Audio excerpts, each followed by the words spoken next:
Welcome to another episode of the Gay Barchive Show, where we explore gay history one bar at a time. I'm your host, Art Smith, and in today's episode, we'll be talking with Michael O'Connor, author, activist, and longtime gay bar patron. He'll be telling us about his book, To Ornament My Soul, as well as his experiences in the gay bars in Boston and San Francisco in the 70s and 80s. Welcome, Mike. Thanks, Art. Good to be here. Good to have you here. So you've been involved in the gay community as a bar patron, as an activist, and most recently as an author of your own memoirs for quite a while. Since 1968. That is quite a while. That's before Stonewall. Yeah. So why don't you tell us about your first gay bar experience? Well, it was at the Hideaway in Washington, D.C. at 9th and Penn, right across the street from the FBI. And when the Hideaway was torn down, when the building the Hideaway was in was torn down, that became the new location of the FBI headquarters. Anyway, the bar was, as I recall, very, very pleasant. You entered at street level and went down a very long flight of stairs to the bar downstairs. And it was a very friendly bar. It was a community bar, kind of a community pub. It wasn't hard ass cruising or anything like that. I was very young, but I was always treated really, really nice. It was a friendly bar. And one of my favorite memories of the bar is I was sitting there one night having a beer, and I struck up a conversation with the guy on the next stool next to me, and he was a teacher in the DC school system. He taught English, and he was in his early 30s, which to me at the time made him seem ancient. But he started rubbing the back of my neck like this, just kind of massaging it. And I wrote about this in the memoir. What really was so remarkable about that was it wasn't a come on. It was to reassure me and welcome me into the community. And ever since, I have been so grateful for that. Now, the other big memory of the Hideaway was fast forward more than 10 years to the first National March on Washington, October 14th, 1979. I went down to Washington with a good friend of mine, Donald Carrier, whose picture is in the memoir, by the way. And we did the usual tour of Washington, but I added my gay Washington to it, which would have included the theater I saw Song of the Loon in 1969 and 1970. I can't remember.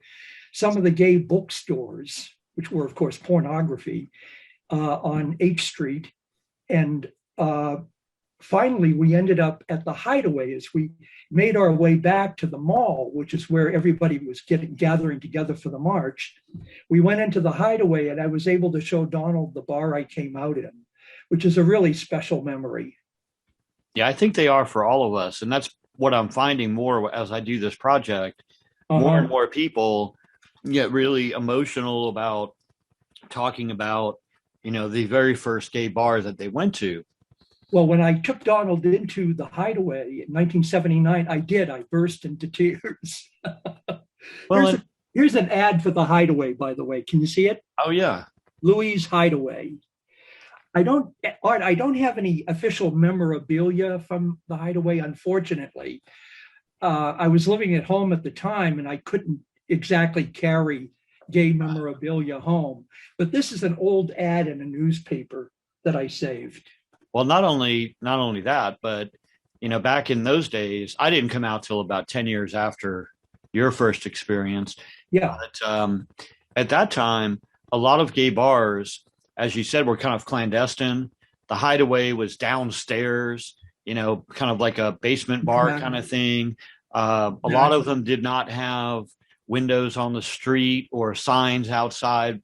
Exactly. So it was an undercover kind of operation that we feel safe in because it wasn't something you could do in public. So, of course, they wouldn't sell T-shirts that said Hideaway because nobody would wear them. Exactly. I don't know if you ever saw the movie Advise and Consent. I have. It's an Otto Preminger movie from the late 1950s, early 60s. There were a lot of big stars in it, Walter Pidgeon, Charles Laughton, etc. But there is a scene in a gay bar, okay, and which was sensational at the time. And that scene in that gay bar reminds me of what the Hideaway looked like. Very cool. Yeah. So after your experience in DC, you then moved back to Boston? Were you back in Boston after that, or? Well, shortly after that, I moved to Boston in 1971. Okay. And Boston, apparently, from my research anyway, has a pretty rich history with gay bars as well. There's quite a few. It does. That existed in various areas in Washington, D.C. Right. I know you've mentioned to me before that one of your favorite bars in Boston was Chaps. Exactly. And you have a section in your book about some of the experiences there. But why don't you tell us a little bit about what you remember about Chaps from the late 70s? Well, Chaps opened in 1977. And the first time I went in there, I was shocked. You mentioned about how gay bars were always hidden away and there was no signage and blah, blah, blah. Chaps was right on Huntington Avenue and had a long row of windows that looked out onto the street. So it was the very first gay bar I had ever been in where people could look in. It was amazing to me. And it was flood lit. Sunlight just flooded into the bar. Now, Chaps was really one of the hot bars of the time. And, I was a young guy. I was 26, 27 when it opened. And, I was young. I felt hot, and I was very comfortable in that bar. Growing up in Virginia, as I did, in Virginia, peanuts are referred to as goober peas. Did you ever hear that expression? I did not. Yeah, they were referred to as goober peas. And in the Civil War, during the Civil War, there was a very funny song called Goober Peas. And when I was a kid, I really loved it. We loved singing it. It's kind of a goofy song. Well, anyway, Chaps, in the middle of that long row of windows, had an enormous barrel of peanuts that were free. And you could grab a handful of peanuts and load your pockets up with peanuts and basically shell peanuts and pop peanuts into your mouth, for as long as you were there. I loved that. It had very cheap beer. I think the beer was $0.25 for a glass, a little smaller than this. This is not beer, by the way. It's hot. It's iced tea. And it had a back room, which was really came in handy at times. I'm sure it did.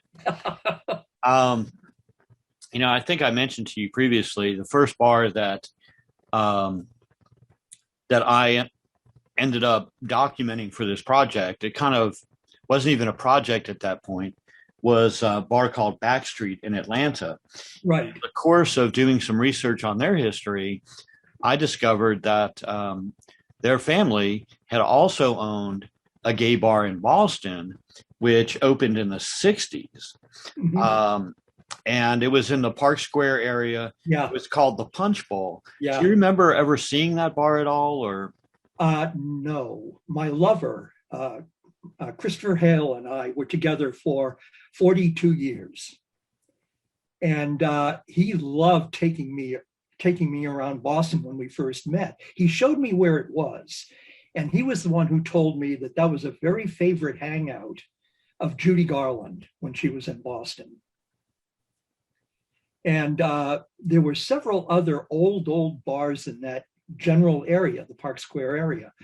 Herbie's Ramrod Room was a leather bar. And that was on the street where Edgar Allan Poe was born. And the famous showbiz personality who liked to hang out at Herbie's was Phyllis Diller. Do you remember her? Oh, yeah. She was hilarious. She was a hilarious comedian. And of course, there was a great drag bar called Jacques nearby, and what was called a wrinkle room for the older set called Napoleon's. And Chris told me that at one time, like 40 years before, it had been a speakeasy. It seems like a lot of the gay bars evolved from other drinking establishments, other watering holes, especially in the early days prior to 1960. It seems like a lot of them may have started out as mainstream bars and then attracted kind of an eclectic clientele, or were particularly popular with people who were a little extravagant or living on the edge somehow. Mm-hmm. People in the theater, people in the different arts, literary people, writers, poets, things like that, and eventually evolved into becoming a gay bar of some sort. Exactly. Herbie's Ramrod, you mentioned, was on Carver Street. Exactly. And it was like basically an old back alley street. The street's not even there anymore. Right. And surprisingly, Herbie's, they opened in the 60s, I think, but they became known as the Ramrod later and closed about 5 or 6 years ago. The Ramrod in Boston is closed now. Yeah, actually, Herbie's kind of closed because the state built the state transportation building right in that area. The Ramrod was up on Boylston Street, past the Fens, just a block or two past the Fens. And when you went to the Ramrod room, you would go through the Fens, and the Fens were part of the cruisiest areas of Boston. And then the Ramrod was just a few doors down from the 1270, which was the big dance bar. Can I tell you one funny story about Chaps? But I want to preview it by showing you a picture. Absolutely. Okay. This here is in the book. It's a picture of me. There I am, standing at the back entrance of the Ramrod. Okay. And here you have to really strain to see it. It's in red, but it says Chaps very clearly.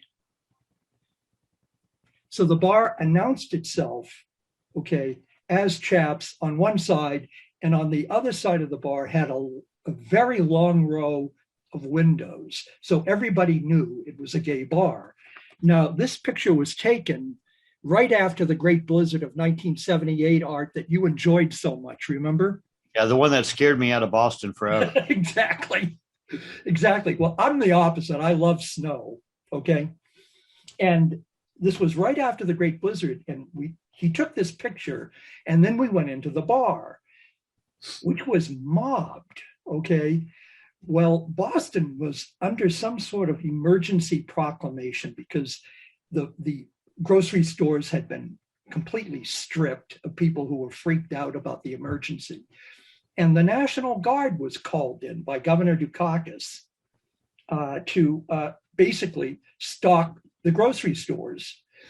And they had some time off or something. And while I was in the bar, I don't know, dozens and dozens of National Guardsmen who were really hot, okay? They were really hot guys, plowed into the bar. And when they found out it was a gay bar, they were completely fine with that. And all of us joined in a host. We raised our beers, okay, to the boys in olive drab who saved our city. So you started doing PR for the gay community, reaching out to the military and kind of building bridges. Yeah. Oh, listen. Those guys were wonderful. They were really wonderful, and we all had a blast. And that's nice to hear because you're talking about the late 70s there, and not too long before that, in a lot of cities, the police were really aggressive about enforcing any kind of anti-gay legislation they could. I know in a number of cities, if you touch the hand of the guy next to you reaching for a peanut, you would get arrested or harassed by the police for doing that. Oh, absolutely. Certainly couldn't dance together. So it's kind of nice to hear that in Boston, at least, there was one example where, you know, people in a position of authority were treating the gay community respectfully and enjoying their company. Yeah, exactly. Now, the reason I went into CHAPS that very first time was because the Boston Men's Center, which was over across the city near Boston Common, it was on Bromfield Street, which is where the Gay Community News was also located, the famous newspaper. We did it as a fundraiser to raise money for the Men's Center. We would do things like have support groups, show movies, that sort of thing. It was a very social place.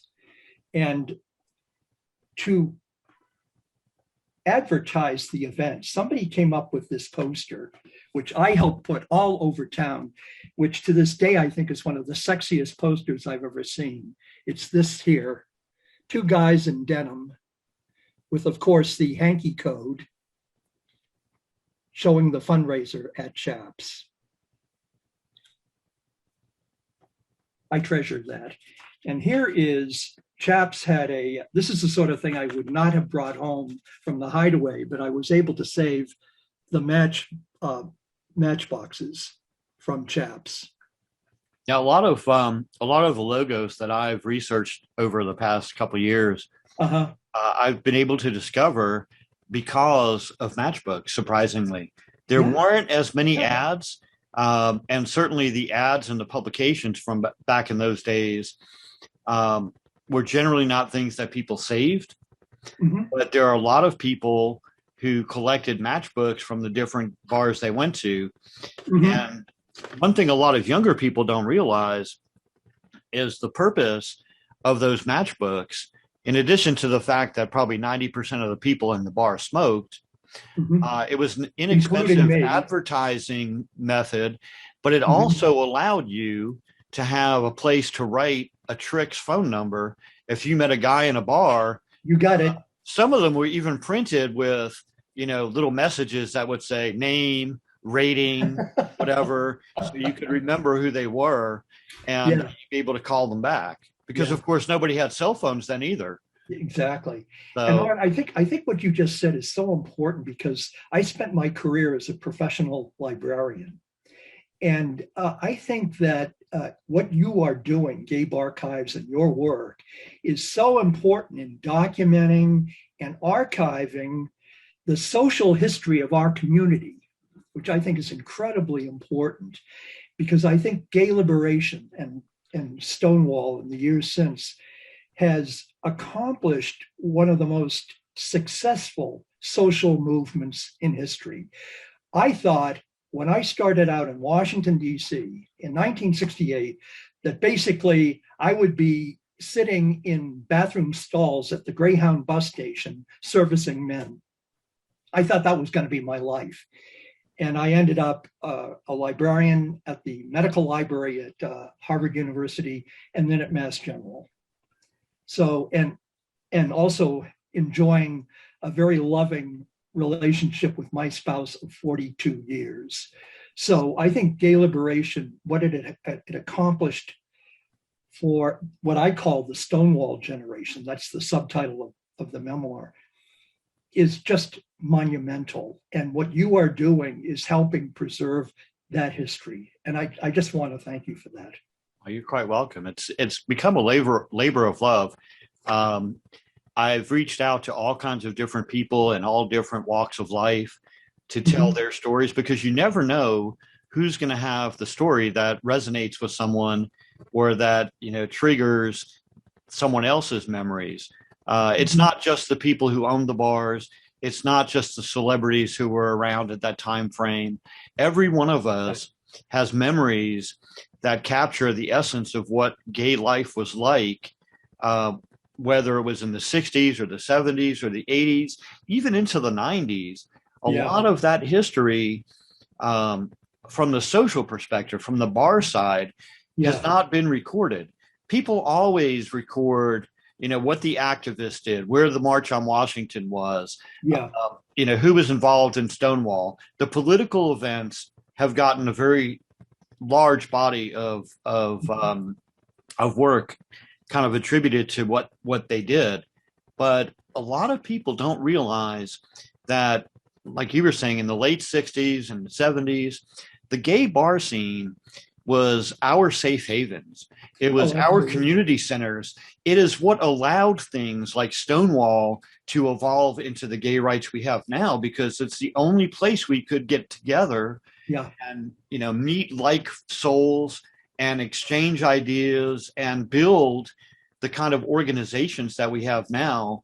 Oh my God. Yeah. Human Rights Campaign, the National LGBTQ Task Force, Equality, Florida, and all the other states. All those groups kind of emerged out of our bar scene. Absolutely. That's why I really devote about 4 chapters of the memoir to bars. I think they're that important. And I think everybody should probably track down your book and read it. It is called To Ornament My Soul. Right. You have it right there. What does the cover look like on it? It looks like this: To Ornament My Soul, a Stonewall generation memoir. And I called it a Stonewall, not the Stonewall generation, because what I'm hoping is the idea will catch on, that other people around my age will be inspired to tell their stories. And a memoir or a poem or a song or an oral history, and give it to their local libraries or historical societies, because we all did something to build, like I said, one of the most successful, if not the most successful, social movement in history. I'll just read one little quotation from the first chapter called The Stonewall Generation. There's a quote: "Let's drink to the old faggots who were there and help make this happen just by being there," unquote. Then I wrote, "This old faggot was there." Well, there are a lot of other old faggots there too, and I hope they write their stories. You can Google this under my name, and To Ornament My Soul. It's in Google. You can download it for free. It's my gift to the community. And we'll put that information in the slides at the end of the video too, so people can see it there. And like you said, you wrote your memoirs. Not everybody's going to do that, but I'm hoping that some of these people, as I run across them, will be able to tell them in an interview format on video, which is very easy. It does not require writing and editing. It just requires sitting in front of a camera and talking for half an hour or 45 minutes or however long, and telling some of the stories. And I'm also turning all of my videos into podcasts for those people that just want to listen to them while they're jogging or waiting for the bus or whatever they're doing. So I wrote a memoir because I'm old school. I'm a librarian. I love books. I'm a bibliophile. And an old friend of mine, Don Carrier, actually told me a long time ago that I'm a good storyteller. And, he wanted me to write a memoir. He is a licensed clinical social worker, and he has a pastoral outreach. He's very active in the Catholic Church and the gay community. And he wants young people to have role models. And so that was the motivation to writing this. And my other motivation was because of my background in theology and history. I was a former Roman Catholic seminarian, in the Franciscan order. And so I think that in order to love God and love another person, you have to first love yourself. And I think Stonewall effectuated that for gay people, specifically gay men. And it was really a revelation to me, a revelation almost in a biblical sense, because I think that prophets are chosen by God. Some of the ones chosen by God are very kind of surprising kind of people, like the scruffy fishermen on the shores of the Sea of Galilee. You know, who would have expected drag queens and street kids to become prophets? But they were, you know. And the other is the uses of history. Growing up in Virginia and in Boston, I was surrounded by history and was actually mesmerized by it. And growing up in the early 60s at the time of the Kennedy administration and the Freedom Riders and John Glenn and going to the moon and all of that, it was a very, very exciting time. So I wanted to show young people that you can actually use history beyond saving this or that pretty house or this or that acre of battlefield. That history, as John Kennedy once wrote, it extends like a lifeline across the scary present. Now, the Stonewall generation went through some very, very scary things. AIDS, of course. Also, Anita Bryant, Miami-Dade County, Eugene, Oregon, Wichita, St. Paul. These were all frontal attacks on gay progress and gay rights. And they were very, very frightening. And what I wanted to tell young people is, knowing that, and knowing the past history of this country, we recently observed the centennial of the Tulsa massacre. Knowing this kind of history can really give you kind of a inner musculature. Okay, you can develop these muscles and can overcome terrible, terrible, frightening things in your life. And to the as yet unborn kid, okay, who is going to celebrate the centennial of Stonewall 50 years from now, I think by reading memoirs like this, and hopefully thousands of others, they will be able to confront the terrible crises that are going to hit, they're going to be hit with. So that's part of the motivation. Yeah, and that's kind of an underlying theme with a lot of the research that I've been doing as well. In fact, one of the taglines I use for the Gay Barchives project is exploring gay history one bar at a time. And it's critical in my thinking that people understand what happened before in order to deal with what's happening now. You know, the old adage, history repeats itself, yeah, not just apply to the Civil War. It applies to everything. Yeah. And if you know how it, evolved and how things happened 50 years ago or 20 years ago, it'll give you more ammunition to deal with the things that are happening today or 20 years from now. Exactly.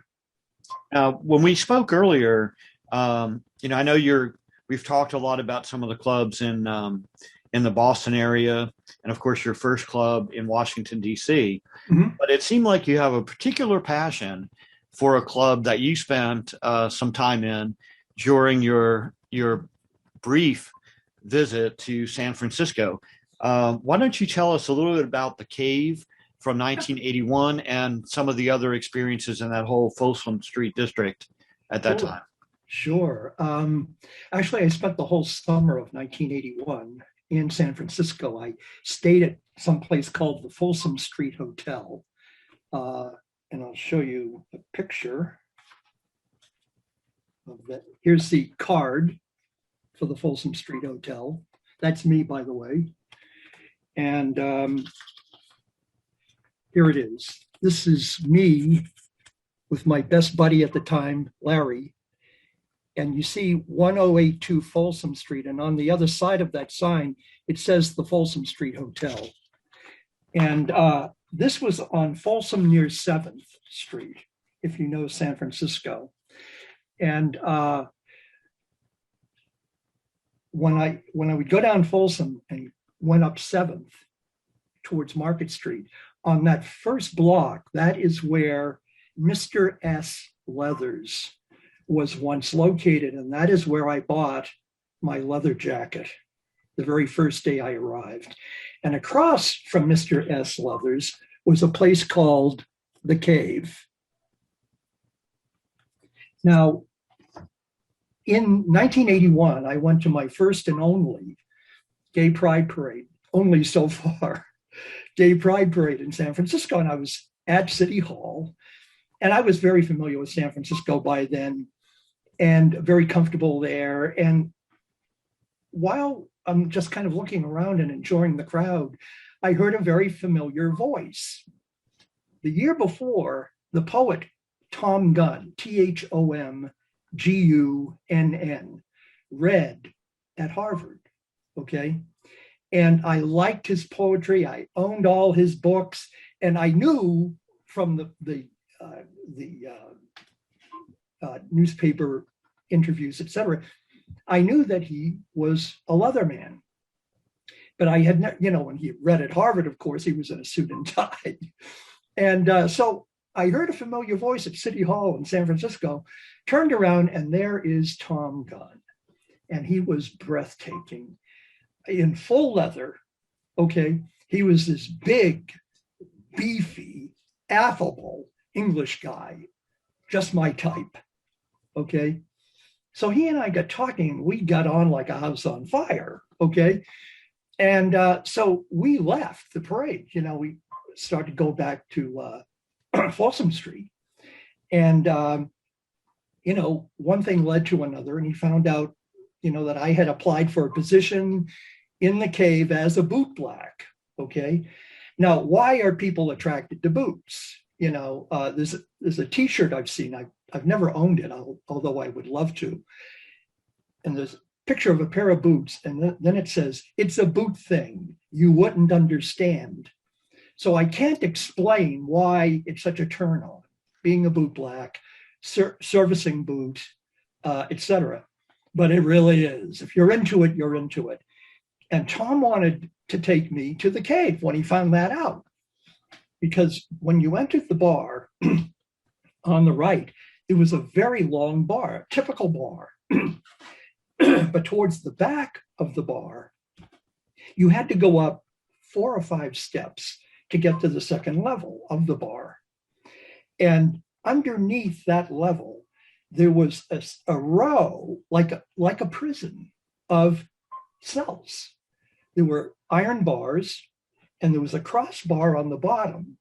So a top could back his bootlicker into the cell, okay, place his boot on the bar comfortably, and the bootlicker could then chow down, which is what I did for hours and hours and hours. And Tom was a very popular guy, and he had lots of friends in the bar. And so I would service their boots too. And every now and then, Tom would take a long sip of beer, kneel down, press his lips up against mine, and spit the beer into my mouth, okay? And I've never had more delicious beer in my life. But that is why that bar is so special to me, and why I write about it in the memoir. It was the best boot scene of my life.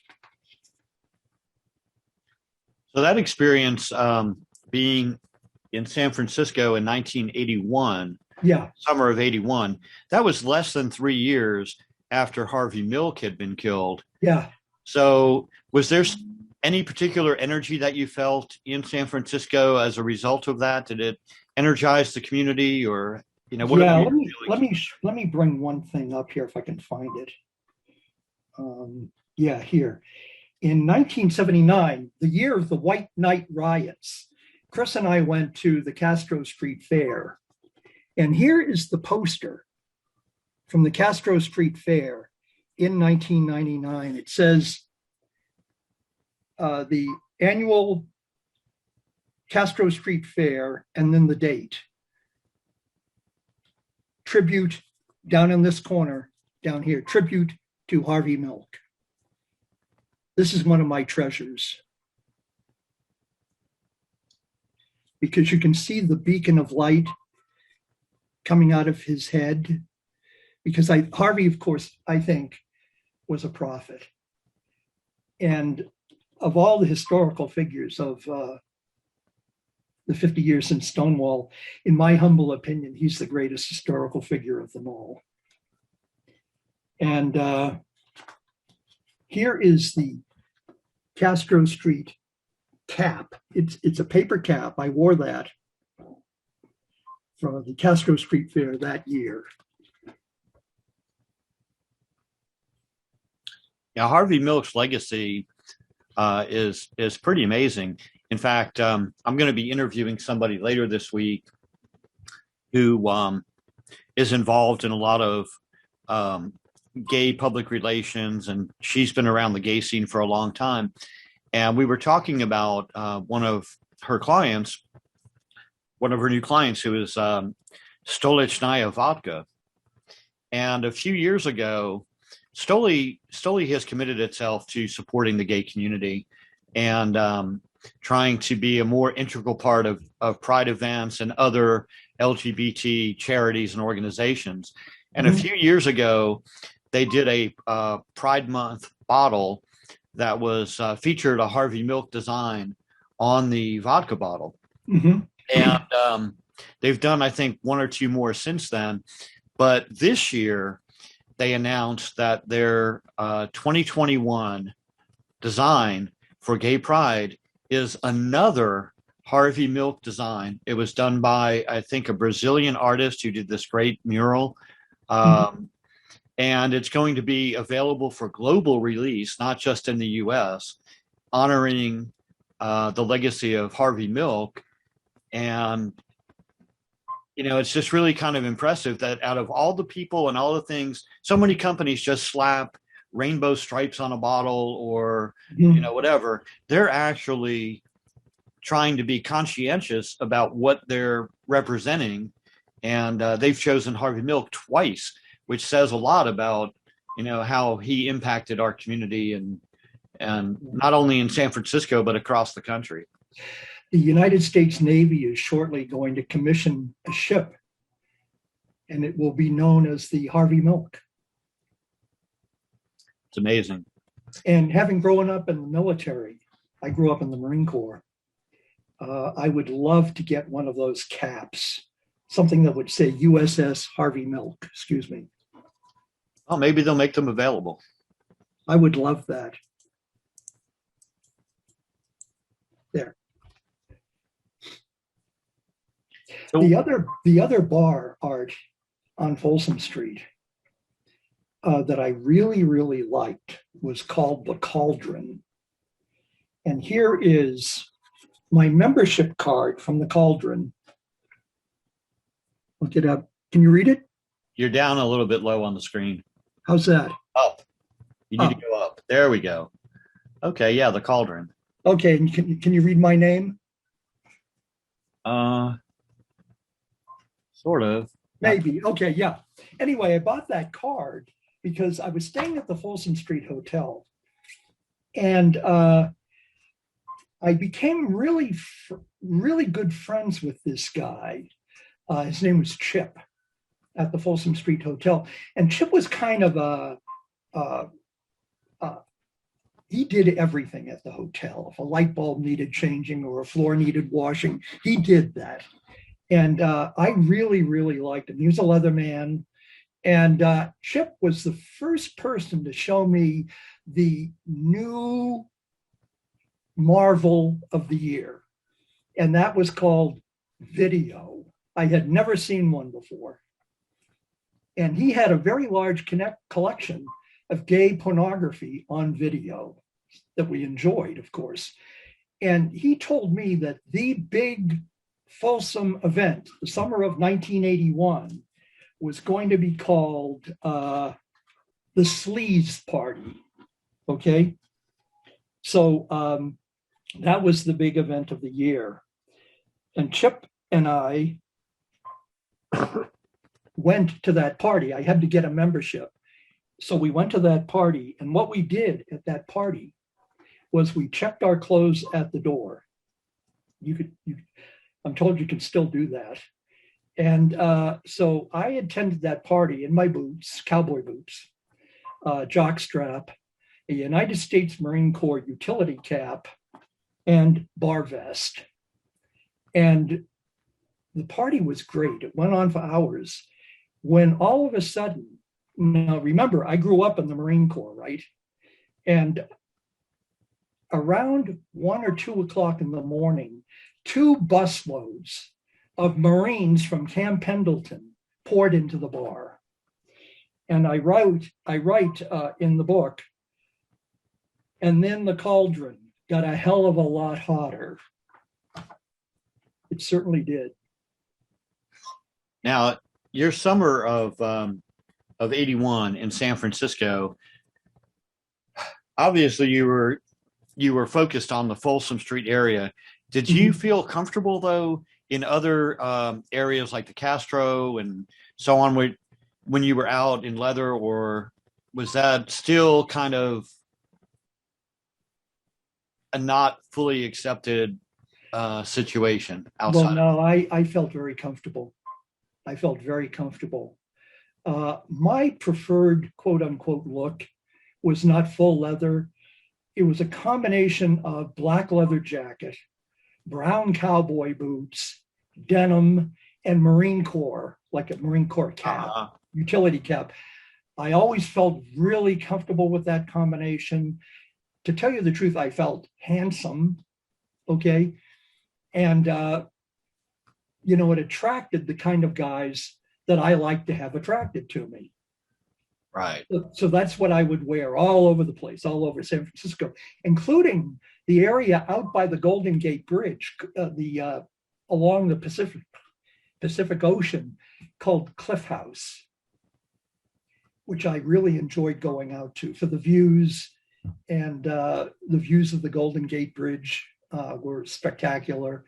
So yeah, I was all over San Francisco. The reason I went out there was that Chris's family was from the San Francisco area, and my family was all in New England, and we always had this geographical imbalance in our relationship.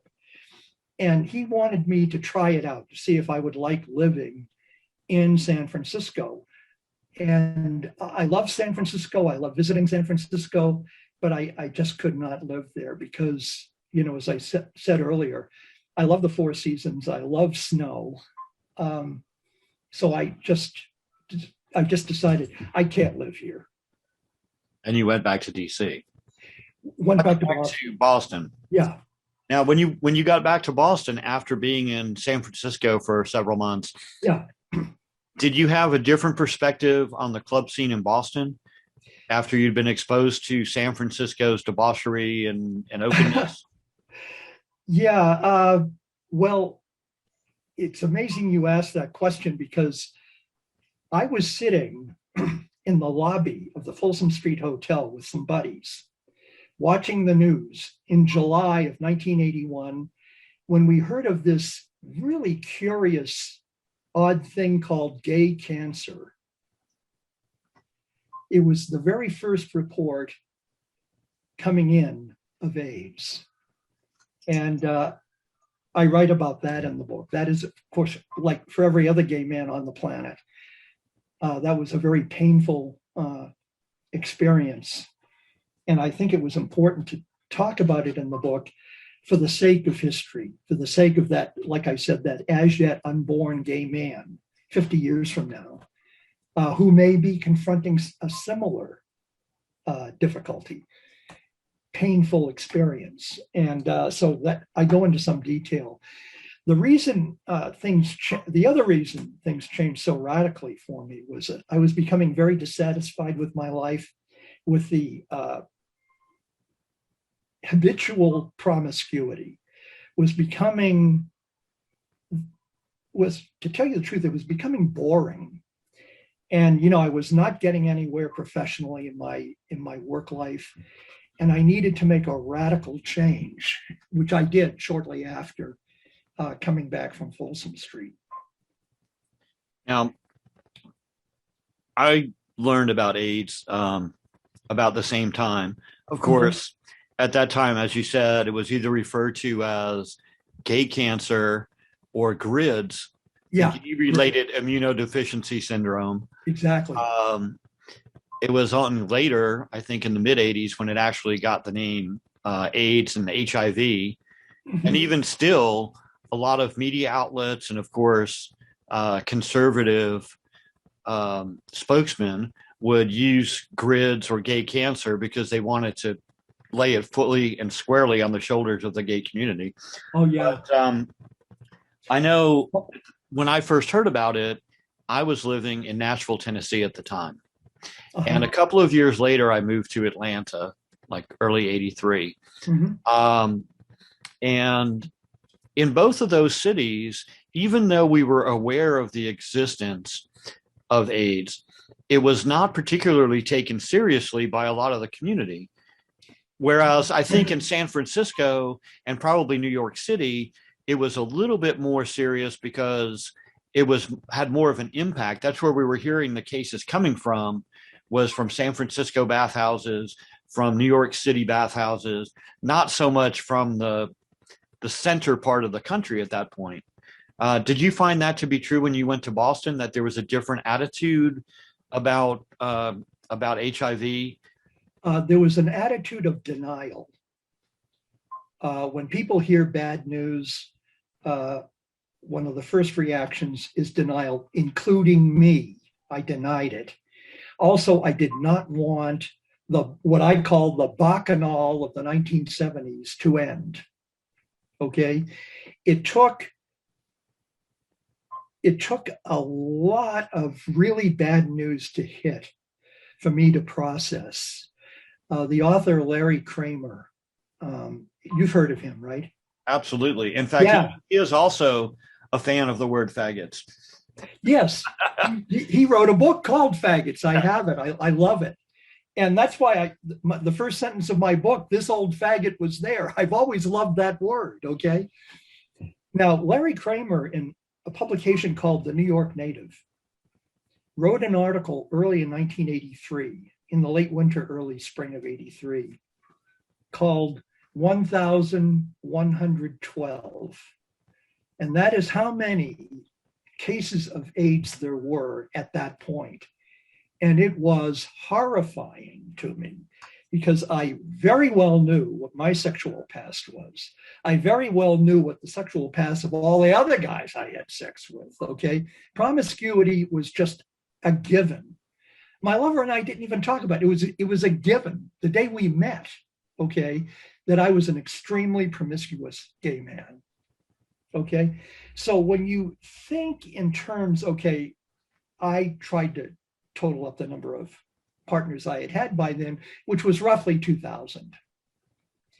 And when you think that you've had sex with 2,000 guys who probably themselves have had sex with 2,000 guys, you have a really frightening situation.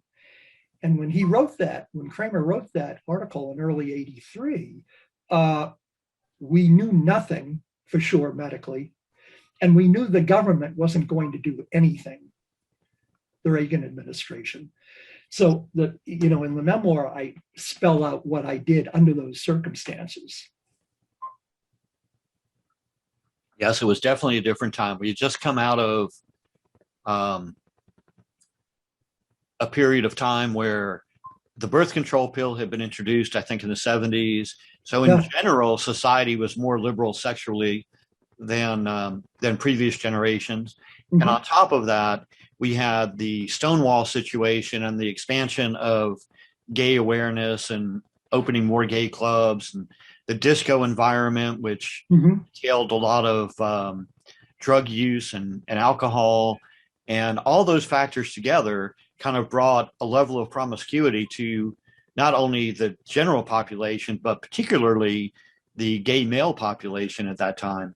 Yeah, I just saw a movie on Amazon Prime called Sex Positive, in which Larry Kramer is interviewed.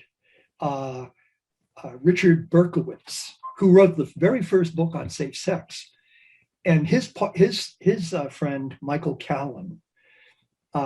All three of them published a lot of information in the New York Native very, very early in the epidemic. The Dr. Joseph Sonnabend, have you heard of him? Yes. Yeah, who came up with the theory of multi-factor causation of AIDS. And the New York Native would publish all these theories almost breathlessly, because it seemed like every week somebody was coming up, oh, it was paupers, it was multifactorial, it was this, it was that. And all of it was frightening. And in Sex Positive, what Berkowitz did was recognize that we defined ourselves as gay men through promiscuity, okay?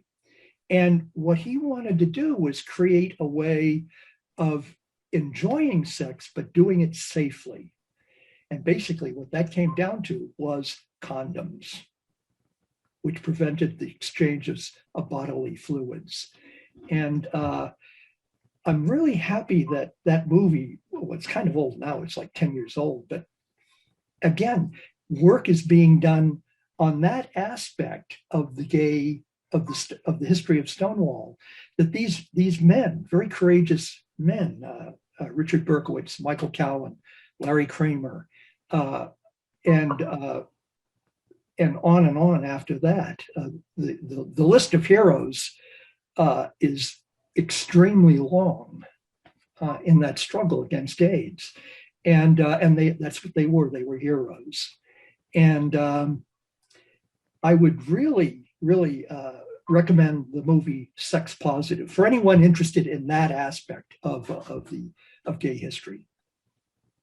And as you were saying, with the advent of promoting condoms and things like that for safe sex, yeah, the people that took the lead in that initially were the gay bathhouses, who, where their very existence was threatened by, all the news about AIDS and about, gay men dying left and right and promiscuity, that they immediately came out and started pumping, safe sex notices and condoms everywhere, which then evolved into the entire bar scene. I remember in the 80s, you could hardly walk into a bar without seeing a punch bowl full of condoms at the door to take on your way out.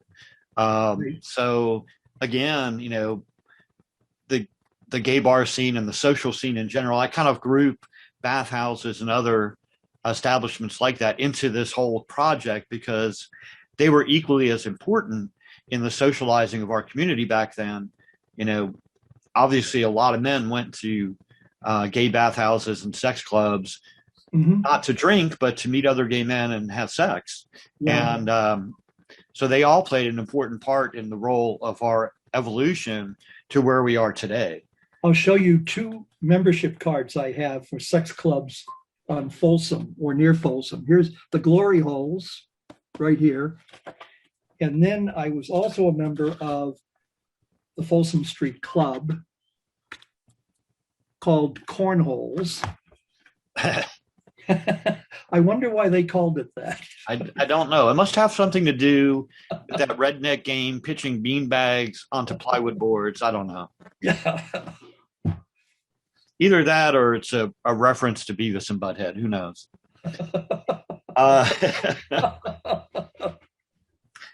But yeah, it's been great talking to you about all these memories and about your recollections of the gay bars from the 70s and 80s, both in Boston and San Francisco. It's just so important to me that people, kind of listen to these stories and learn about, more about where we came from and hear the stories firsthand, not, some random blurb somewhere that, yeah, there was a place called The Cave in San Francisco and they know nothing about it. At least by hearing your stories, they get a feeling for, you can almost imagine being there. And to me, that's an important part of history, is hearing it, firsthand stories. And there's a lot of people who went to those bars in the 70s that are not going to be around for another 20 years. I mean, that's another reason why I wrote the memoir. I actually said it. We're beginning to fade away. The Stonewall generation, like the greatest generation, inevitably will fade into history. And I'm hoping other people write their memories down. And that concludes another segment of the Gay Barchives podcast. You can find more podcasts at gaybarchives.com/podcast. We also have more information about this podcast and links to the other podcasts we have completed. We hope you enjoy your trip down memory lane.